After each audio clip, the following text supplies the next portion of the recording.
ঈশ্বর পাঠশালা college টিলাস্থিত English medium স্কুলের আজকে আমরা এখানে সমবেত হয়েছে আমাদের ম্যানেজিং কমিটির সম্মানিত সদস্যবৃন্দ, স্কুলের যারা হিতৈষী, আমাদের প্রবীণ বর্ষিয়ান অভিভাবক অভিভাবিকা সহ আমার এই প্রতিষ্ঠানের আমার শিক্ষক শিক্ষিকা প্রিন্সিপাল মহোদয় সহ সকলকে অনেক অনেক ধন্যবাদ।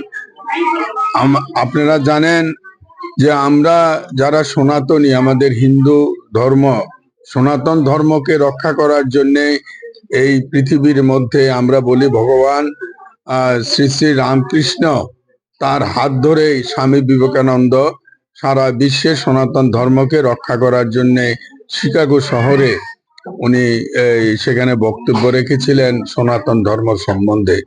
তার আগে বলি যে আজকে আমরা এখানে সমবেত হয়েছে এই কারণে, স্বামী বিবেকানন্দজির 163তম জন্মবার্ষিকী আগামীকালকে হতে যাচ্ছে, যেটা যুব দিবস হিসাবে সারা দেশ পালন করে। কেন্দ্রীয় সরকার, রাজ্য সরকারগুলো এই যুব দিবসকে ব্যাপকভাবে উদযাপন করে, স্বামীজিকে স্মরণ করে এবং স্বামীজির কর্মধারা, আদর্শ, ত্যাগ এটা মানুষের কাছে তুলে ধরা।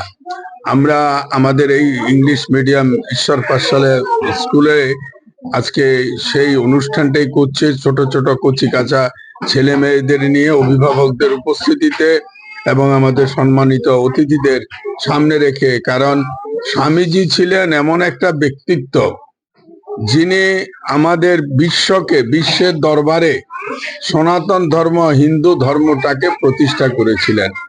এক সময় এমন একটা পরিবেশ তৈরি হয়েছিল বলে আমরা ইতিহাসে পাই যে সনাতন ধর্ম, হিন্দু ধর্ম সেটা নিবু নিবু হয়।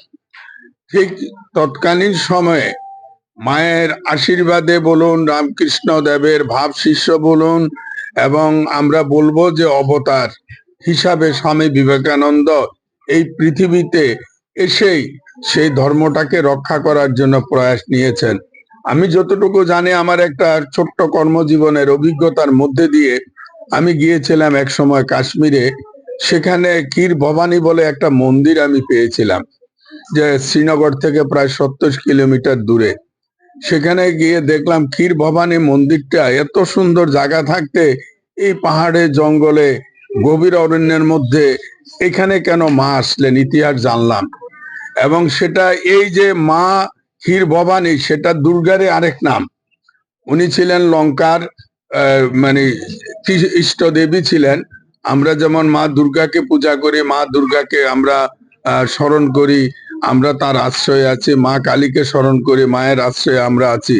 ঠিক শ্রীলঙ্কাতে রাবণ যখন সেখানে পরাক্রান্ত রাজা ছিলেন, তারে আরাধ্য দেবী ছিলেন আমাদের ক্ষীর ভবানী।